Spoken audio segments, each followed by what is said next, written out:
सो है गाइस, यहाँ पे अपकमिंग मार्केट इवेंट्स और हमारा मार्केट एनालिसिस और इन्फॉर्मेशन रहेगी रिलेटेड मंडे को कि मंडे को जैसे कि यहाँ पे गैप डाउन या गैप अप होगा या साइडवेज रहेगा मार्केट। जैसे कि हम देख पा रहे हैं यहाँ पे very professionals bulls and bears. हम स्टार्ट करते हैं अपनी यहाँ से वीडियो को। एनालिसिस कर लेते हैं कि फ्राइडे को कैसा मोमेंटम था और उसके बाद फिर हम इन्फॉर्मेशन के लिए आगे चलते हैं। ठीक है, वीडियो में तो हम यहाँ पे चार्ट को एनालिसिस कर लेते हैं। अभी तो जैसे कि हम देख पा रहे हैं जो ओपनिंग थी फ्राइडे को, ठीक है, वो ओपनिंग थी 23,671.20 से, यानी कि 23,670 से। एंड बुल ने पूरी कोशिश की मोमेंटम बनाने की और ऊपर मार्केट को रखने की 800 के, बट आपने देखा यहाँ पे जैसे कि इन्होंने मोमेंटम रखा, अनफॉर्चुनेटली वो मार्केट को ओपन नहीं रख पाए 23,800 के। पहला यहाँ पे अटेम्प्ट था, ठीक है, 10 बजे। देन दूसरा अटेम्प्ट था 11 बजे के बाद, 11 साढ़े 11 बजे के बाद। देन तीसरा मोमेंटम, और उन्होंने ब्रेक डाउन की कोशिश की 800 को और उसे ऊपर रखने की, बट अनफॉर्चुनेटली यहाँ पे जैसे कि ब्रेंट क्रूड ऑयल है, काफ़ी ज़्यादा क्रिटिकल रोल निभाता है इंडियन इकोनॉमी में, और उसी का ही असर हमारे स्टॉक मार्केट में भी देखने को पड़ रहा है।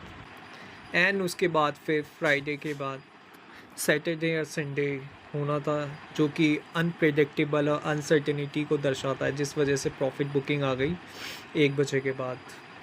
एंड इसने क्लोजिंग दी 719 के लेवल पे, यानी कि 23,719 के लेवल पे। नाउ हम देख लेते हैं एक बार बैंक निफ्टी का भी चार्ट यहाँ पे। तो बैंक निफ्टी तो ओवरऑल यहाँ पे ऊपर ही रहा मॉर्निंग से। हाँ, यहाँ पे भी सेल ऑफ आ रहा था, बट ये काफ़ी छोटा था अगर हम कंपेयर करें निफ्टी के सेल ऑफ से, तो क्योंकि हाईली इम्पैक्टेड जो स्टॉक्स होते हैं वो एनर्जी स्टॉक्स होते हैं, ठीक है, जैसे कि रिलायंस हो गया, ONGC हो गया, और बहुत सारी स्टॉक कंपनीज जो कि अनसर्टेनिटी को दर्शाती है, और हाई सेल ऑफ और प्रेशर जो मार्केट पे है वो काफ़ी ज़्यादा उन पे पड़ता है, उनकी बैलेंस शीट पे, ठीक है। उससे पहले हम कुछ इन्फॉर्मेशन ले लेते हैं कि ओवरऑल और वर्ल्ड वाइड क्या सिनेरियो रहने वाले हैं, और अपकमिंग की पॉइंट्स जो रहेंगे एवरी डे के हिसाब से वो कैसे रहेंगे और कितना ज़्यादा इम्पैक्टफुल रहेंगे। गाइस, हम स्टार्ट करते हैं कि आज संडे है और आज मार्केट ऑफ रहता है। बाकी हम यहाँ पे देख लेते हैं निफ्टी का जो मार्केट है और बैंक निफ्टी का जो मार्केट है वो मंडे को कैसा परफॉर्म करने वाला है।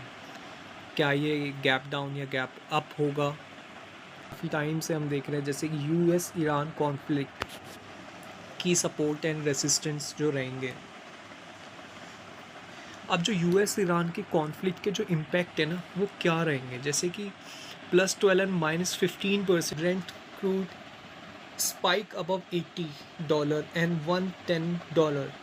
Strait of Hormuz disruption affected 20% of global oil flow, यानी कि जो यहाँ पे ब्रेंट क्रूड ऑयल जो इकोनॉमी है जिससे चलती है इकोनॉमी, ग्लोबल ऑयल फ्लो है, वो स्ट्रेट ऑफ हार्मूज है। जो 20% ग्लोबल इम्पैक्ट है इससे, क्योंकि एनर्जी हमेशा से ही कोर रहता है किसी भी इकोनॉमी और किसी भी ऑपरेशन और फंक्शन के लिए, ठीक है। उससे ही सारी इंडस्ट्री अपना मोमेंटम ले पाती है प्रोडक्ट एंड सर्विसेज के लिए। नाउ हम देखते हैं यहाँ पे जैसे कि FIs की सेलिंग प्रेशर भी इसी की वजह से हो रहा है, और जो मेन कारण है वो रुपी का वीकनेस भी है यहाँ पे, ठीक है।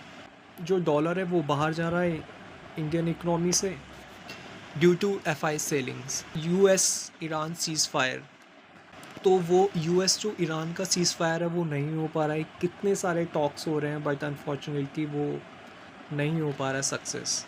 यहाँ पे निफ्टी 50 टेक्निकल एनालिसिस फॉर मे, यहाँ पे वीक का जो हाई था वो 23,859 था, ठीक है। एंड वीक लो था जो 23,317 था, जो लास्ट वीक का हाई एंड लो था। चलो हम देख लेते हैं एक बार स्ट्रॉन्ग रेजिस्टेंस एंड सपोर्ट्स। पहला सपोर्ट है अभी 23,500 और 23,450, ठीक है। दूसरा यहाँ पे जो पहला रेजिस्टेंस है ऊपर की तरफ वो है 23,938, 23,850, 23,900।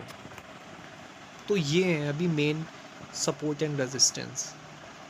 50 का जो वीकली प्राइस एक्शन है ये 500 से ऊपर जा रहा है, इसकी डिफ़िकल्टीज़ बढ़ती जा रही हैं, ठीक है। जैसे कि 23,750 पे गया, वहाँ से प्रेशर आया मार्केट पे, सेलिंग प्रेशर। बैंक कैसा परफॉर्म कर रहा है, 54,500 और 54,600 पे सेलिंग है, और वो कब तक सेलिंग है, वो 1000 पॉइंट की सेलिंग है, यानी कि 54,600 से लेके 53,500 तक। यहाँ पे तो बाइंग जोन आ रहा है 53,800 तक। रेजिस्टेंस है हमारा 54,200 एंड 54,375 अभी मेन जो है। तो गाइस हम देख लेते हैं क्विकली यहाँ पे अपकमिंग मार्केट्स इवेंट्स जो रहेंगे 25 मई से 29 मई तक, वो कैसा रहेगा। और हर एक दिन में इवेंट है, तो हम देखते हैं कौन से दिन में कौन सा इवेंट है जो हाईली इम्पैक्ट करेगा स्टॉक मार्केट को। सो जैसे कि मंडे को रहेगा 25 मई को, ग्लोबल क्यूज़ इम्पैक्टफुल रहेंगे। हमें ग्लोबल क्यूज़ को चेक करना पड़ेगा, SGX निफ्टी क्या हमें शो कर रहा है, FII DI का क्या डेटा फ्लो है फ्राइडे का, वो हमें एक बार देख लेंगे। ट्यूसडे को देखना पड़ेगा हमें, मेन इम्पॉर्टेंट है US consumer confidence data. Tuesday को ही हमारे पास आ रहा है India PMI manufacturing day preview. Crude oil inventory report Tuesday को आ रही है, और FI एक्टिविटी वॉच, यानी कि ट्यूसडे को हमें देखना है कि FIS की क्या एक्टिविटी रहती है, उसके बेस पे काफ़ी ज़्यादा मोमेंटम आने की पूरी यहाँ पे संभावना है। वेडनेसडे को देखते हैं, वेडनेसडे है मई 27, US GDP revise estimated Q1, US GDP का डेटा आने वाला है Q1 का, काफ़ी ज़्यादा इम्पॉर्टेंट होगा, तो इस पर बहुत ज़्यादा नज़र रखनी है। और ग्लोबल के जितने भी सारे मार्केट्स हैं वो इस पे ज़्यादा इम्पॉर्टेंटली फोकस करेंगे वेडनेसडे को मई 27। देन इंडिया ट्रेड बैलेंस होगा, उसका डेटा देखना होगा, कितनी कंट्रीज से क्या डेटा, क्या बैलेंसेस हैं हमारे, ठीक है, किस बेसिस पे ट्रेड हो रहे हैं। Asia Pacific market sentiment, then FNO weekly expiry है सेटअप उसका वेडनेसडे को 27 मई को।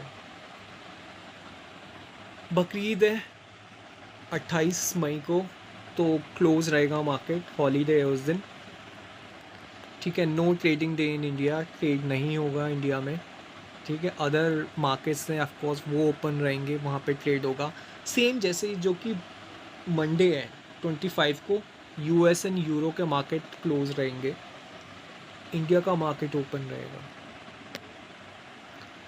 ठीक है। फ्राइडे को 29 मई है, एंड यहाँ पे मंथली डेरिवेटिव्स जो रहते हैं उसकी एक्सपायरी है। US PCE इन्फ्लेशन डेटा रहेगा, वो इम्पॉर्टेंट रहेगा। इंडिया का FI नेट फ्लो समरी रहेगी, वीक ग्लोबल क्यूज़, तो ये काफ़ी ज़्यादा इम्पॉर्टेंट होने वाला है ओवरऑल लुक यहाँ पे। बाकी आप प्लीज़ अपना रिस्क मैनेजमेंट फॉलो करें, ठीक है। ये जस्ट एक इंफॉर्मेशन पर्पस के लिए है ओनली, क्या एंड इन्वेस्टमेंट पर्पस और लॉन्ग टर्म विज़न बहुत ज़्यादा इम्पॉर्टेंट होती है हमेशा से। सो यहाँ पे हम ओवरऑल लुक देख लेते हैं, ओके।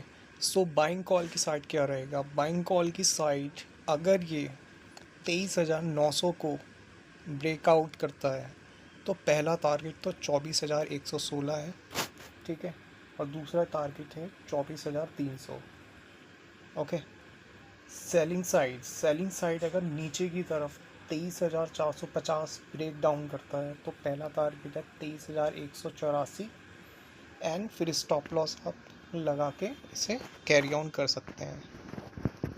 नाउ बैंक निफ्टी में क्या है, बैंक निफ्टी में है बाइंग कॉल है 54,200,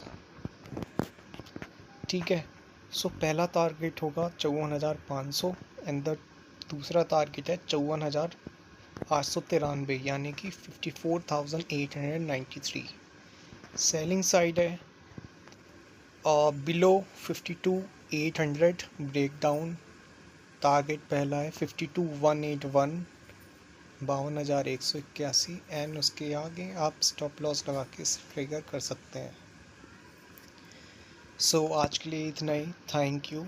तो thank you so much, and इसी के साथ हम आज के लिए अलविदा करते हैं। Thank you.